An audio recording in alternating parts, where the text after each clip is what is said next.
On va évoquer la sécurité et notamment ce qui s'est passé à Clamart où un automobiliste est mort, percuté de plein fouet par un mineur délinquant de 14 ans qui était au volant d'une voiture volée, un refus d'obtempérer, puisque ce délinquant qui a déjà un vrai passif judiciaire était en train d'essayer d'échapper à la police. On fait le point avec Maxime Lavandier et je vous passe la parole, Denis Jacob, vous êtes policier. Un refus d'obtempérer qui finit en drame. À Clamart, un mineur de 14 ans, seul au volant d'une voiture volée, a percuté un autre véhicule qui roulait en sens inverse. L'automobiliste de 34 ans est décédé sur les lieux de l'accident. Un drame qui exaspère les habitants de la ville. Il a tué un type. C'est un scandale. C'est un scandale. C'est même plus des faits divers, c'est des faits de société. Ça me semble absolument stupéfiant que dès 14 ans, il y ait un refus total de l'autorité.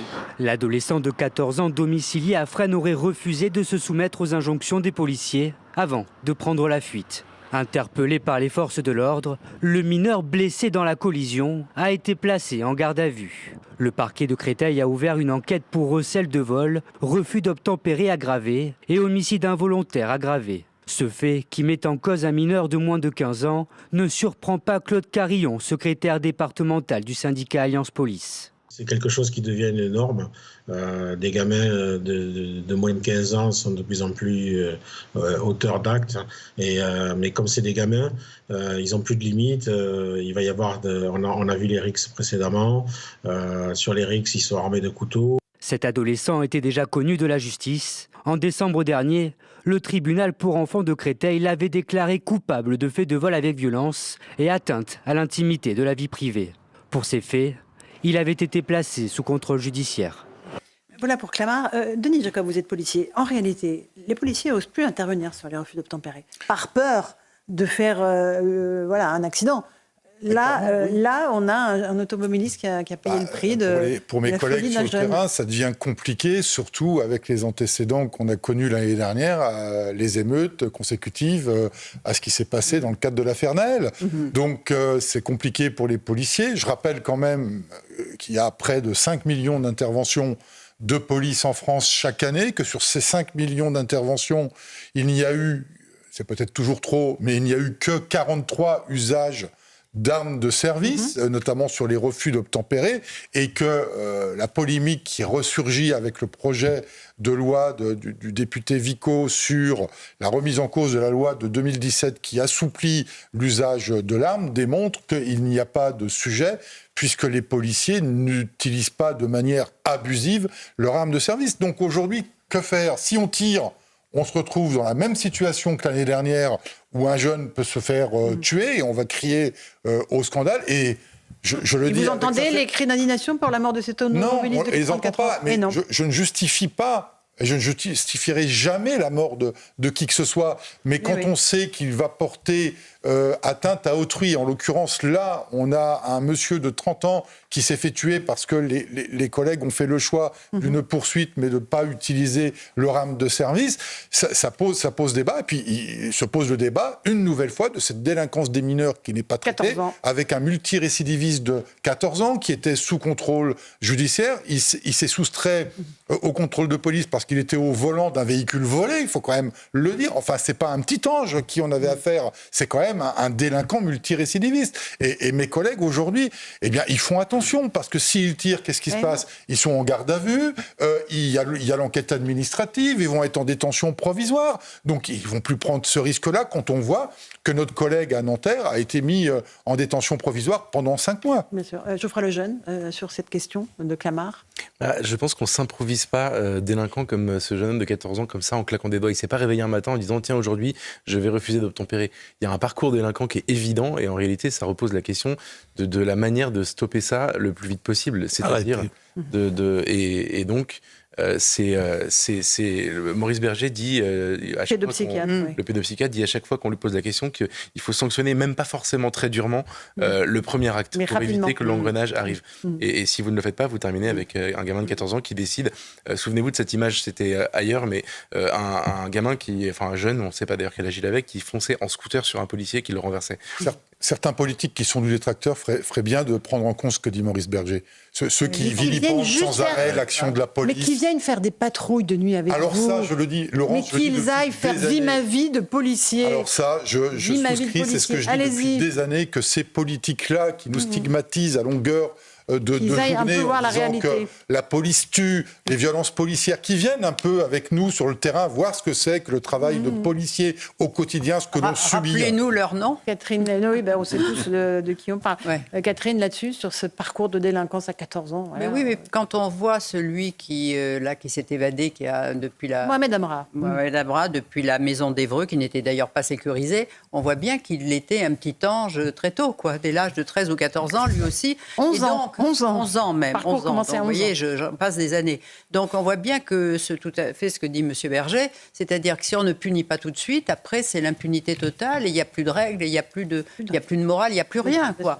Mais ça demande aussi que les services sociaux, que l'école soient très vigilants, que les parents apportent une réponse. Alors, dans les familles monoparentales, c'est très difficile. Enfin, tout ce qui se passe... Cette problématique-là est très importante. Qui apparaît d'ailleurs insoluble. Voilà. J'aimerais qu'on évoque ce qui s'est passé en Haute-Savoie. On l'a évoqué dans le rappel des titres. Un mineur non accompagné, donc un mineur étranger, était dans un centre d'éducation à Tours, en Haute-Savoie. Il a poignardé un de ses éducateurs, il a mis le feu au bâtiment. Les gendarmes ont dû intervenir. Il a été neutralisé, comme on dit. La personne qui l'a blessé et lui sont à l'hôpital dans un état grave. On va écouter le témoignage recueilli par Olivier Madinier, du boulanger du village, qui rappelle qu'avant de s'en prendre à son éducateur, ce jeune est venu menacer ses clients. Écoutez-le. J'ai vu le jeune qui était un peu avec un bâton au début, qui était un peu menaçant vis-à-vis des clients, vis-à-vis des voitures. Donc j'ai appelé le directeur du nid, de là où il était logé, et il m'a dit d'appeler les gendarmes. Et donc ce que j'ai fait, les gendarmes sont intervenus, ont venu, et entre le moment où les gendarmes sont intervenus, juste après, il a commencé à être menaçant avec son éducateur. Il a eu des... on va dire, il l'a planté clairement. Et puis après, il a mis le feu au bâtiment. Et puis voilà le résultat. Alors que c'est des jeunes avec qui j'ai jamais eu de soucis en 7 ans que je suis installé. Donc c'est dommage, c'est un malheureux accident. Non, c'est pas un malheureux accident. C'est malheureusement une agression. Depuis 7 ans, il n'a pas eu de problème, mais c'est un problème de trop, c'est un incident de trop, vous imaginez, enfin, ce qui s'est passé. Mais globalement, vous voyez bien qu'on a perdu les manettes, que tout est en train de nous échapper sous nos yeux. Moi, je voudrais faire quand même un parallèle avec le jeune dont vous parliez tout à l'heure. Il y a encore quelques années, dans le lexique courant, on parlait de prévention et de répression. Vous vous souvenez ? Il fallait prévenir, et puis si ça ne suffisait pas, après, il fallait...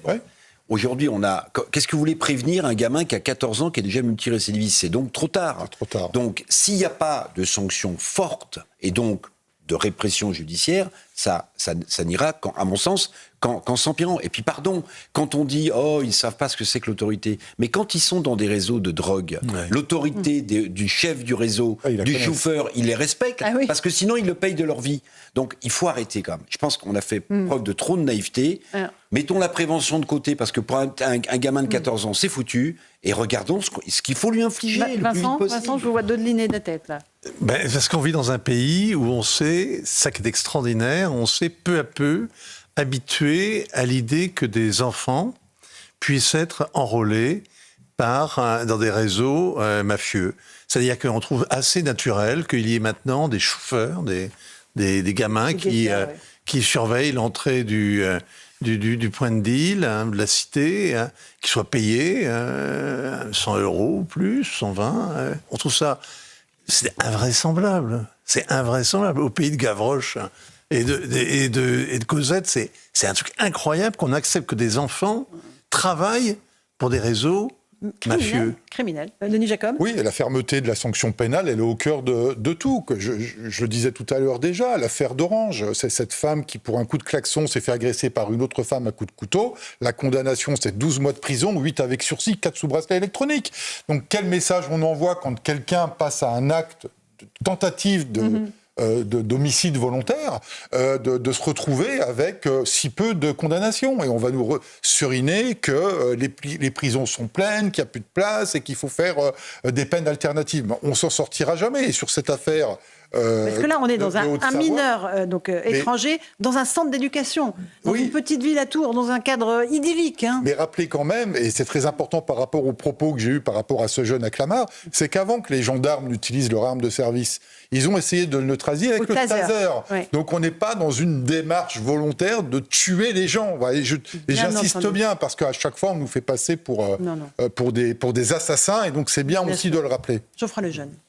Il y a une chose qui me frappe, c'est qu'il a aussi eu l'idée d'aller mettre le feu à ce foyer, ce qui prouve que la question des mineurs non accompagnés, elle est très importante, parce que juridiquement, c'est beaucoup de monde déjà, et ensuite, c'est une explosion pour la question des trafics qui sont surexploités en effet par des mafias.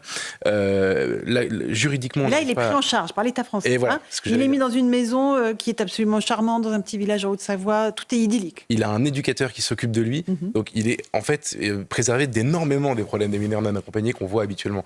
Et malgré tout, il prend son couteau et il tente de mettre le feu. Ça vous prouve une chose quand même, c'est que la surreprésentation, je pense, d'étrangers dans la délinquance et d'étrangers clandestins dans la délinquance, probablement est due au fait quand même qu'il est quasiment impossible de gérer bien l'arrivée dans un pays quand on est déraciné et jeté on a vécu des multitraumatismes. Et on avance une excuse dans cette affaire, Laurence, permettez-moi, on avance une excuse dans cette affaire. Alors, c'est peut-être vrai, mais on avance l'argument, là, au moment où je vous parle, de problèmes psychiatriques. Oui. De ce jeune. Donc peut-être, mais en attendant, il y a quand même eu des coups de couteau. Allez, 18h31, l'heure du rappel des titres de l'actualité avec Barbara Durand. Barbara.